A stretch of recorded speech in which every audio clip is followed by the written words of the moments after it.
After some time, I finally made up my mind.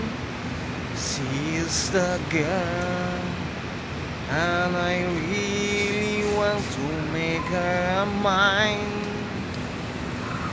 I find her standing in front of the church, the only place in town where I didn't search.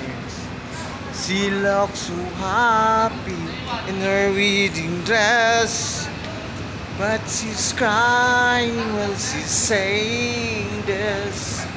Boy, I miss your kisses all the time, but this is 25 minutes too late. Boy, you travel so far. Boy, I'm sorry you are 25 minutes too late.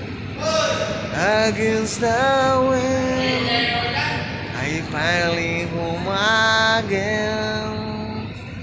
Wishing back to the time when we were mortal friends. Good evening, guys.